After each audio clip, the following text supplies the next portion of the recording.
Chinita! Sino? Ako?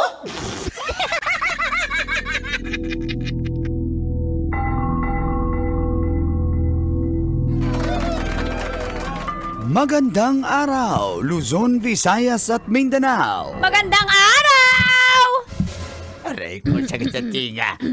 Welcome sa isa na namang edisyon ng Sino? Ako?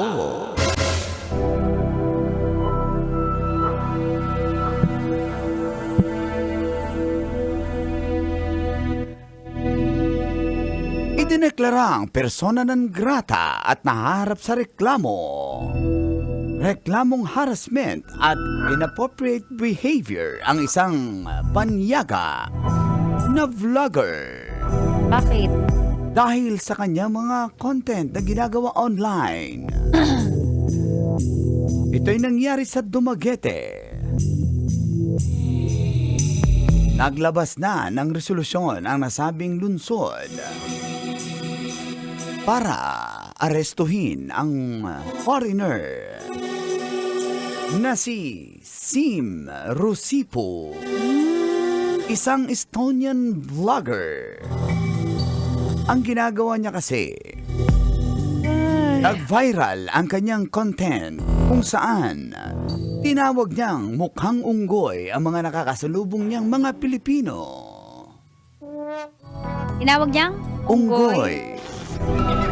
At hinihikayat niya rin ang mga batang lalaki na humithit sa kanyang vape.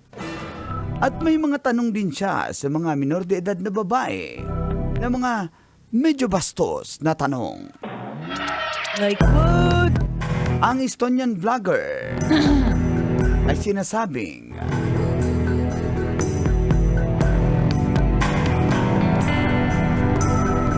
maaring makulong o di naman kaya ma-deport dahil sa kanyang kagagawan. Seryo. Abay dapat lang. Seryo. Sino? Ako? Kailangan pa bang i-memorize yan? Basic. Nainis ako dyan sa vlogger na yan. Alam mo, Ha? siya buti nga, alam mo, nagtataka ko buhay pa siya. Oh, kaya nga, pag Hindi unggoy pa siya ako, ikaw, okay lang. basic. Oo, kumbaga kami, pumunta kami sa Homo sapiens. Ikaw naiwan ka sa Homo habilis eh. Homo erectus. Gusto mo talaga ka?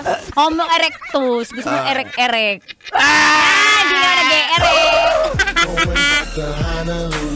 Yun. Pero medyo yung mga ganun na content, no, racist. nakakainis. Oo, for the views, for the Oo, clickbait clout, siya. clickbait. Pero, Oo. nakakabastos talaga Ayoko yung... ng ganyang content talaga yung ginagawa nanghahamak niya ng ganun. kapwa, ng Totoo tao. yan. Hamakin mo na lang yung sarili mo, laitin mo. Yun lang yung sinasabi Mas ko sa okay inyo. pa yun. Kasi Oo. yun yung mga pumapatok ngayon, yung pinapanood ko mga vlogger Inilalait na... mo yung sarili mo. Oo. Ganun, parang dinadown mo yung sarili mo. Kasi, Kumbaga... matatawa sa'yo yung tao. Exactly. Parang si ano lang yan, mga nanonood yan kay vlogger. Mang ka na Bisaya eh. na vlogger eh, si Rickmar. Yan, nanonood ako kay Si Rickmar. Si Idol. Oo. Rickmar. Parang nakakatawa dahil wala naman siyang sinasaktang iba, siya lang. Oo. Sabi niya dito, locals are monkey-faced. Parang ganun. So, tapos may mga minor de edad na Monkey-faced babae, to? ginaganon Kada pa niya. clinic to eh, monkey face, hello. Kaya nga, monkey-faced to? Oo. Kriminal! Pick up line yun eh. nako. Grabe ka naman dito. Mas hindi ka na naawa sa akin. Binasag. Ulit. Monkey face ba ito? Bakit?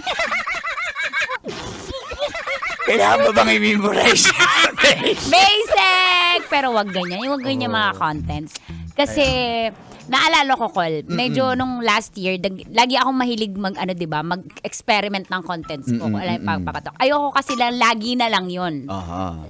Dapat mag-isip ka lagi. So, ang ginawa ko, nag-femme fatale ako or black cat klase ng contents. Yung parang empowered woman, ganon. Hyper-independent. Na parang inaaway ko yung mga lalaki, na-expose ko yung mga ano nila at Oo. imi-mirror mo yung ginagawa nila. medyo naka-attract ako ng katulad na nakatanggap ako ng death threat. Ay, oo. Kumbaga kasi yun yung ano ko, yung realization ko. Inaway ko sila, yung mga lalaki, na-expose ko yung mga ginagawa yung pambababae. Sinamay na Yun, tayo, guys. ganon. Wala nang tayong ginagawa, So naisip guys. ko, kampihan ko na lang yung mga babaero, kaya go! Yay! Babaero, go! Ay, salamat! So yun na. Nainis ako dun. Ang nainis hirap ng ako. may kaaway. Oo, wag na. Ano, nainis ka sa content creator? Hindi din sa babaero. Kasi, Tinawag akong unggoy ng content creator. ng babaero. Vlogger. Oh. Tingnan Pag ko gusto nga. ko content creator. Sige nga, ikaw bahala. Kaya nga naman makialam ka. Nainis ako, hindi naman to gwapo eh. Ay, Yung vlogger, Oo! Kasi nainis ako eh. Pag sa ako, unggoy, di sa vlogger. Tanggalin ko yung buntot niya. Sige. ng unggoy, Ng vlogger. ang daming kuto, Ng unggoy? ng vlogger, Yan, i-content mo yung kuto mo. ng vlogger. Ng unggoy. Hilig sa saging yan. Yung unggoy? Yung vlogger. Para may content din yung love radio niya. Nagpa-unggoy-unggoy si Uncle, no? Yung may may unggoy tas may babae, may chicks. Yan ang gusto ni Uncle na content. Uy, wala, sinyot yung lang ako nun. kumakajut ng unggoy.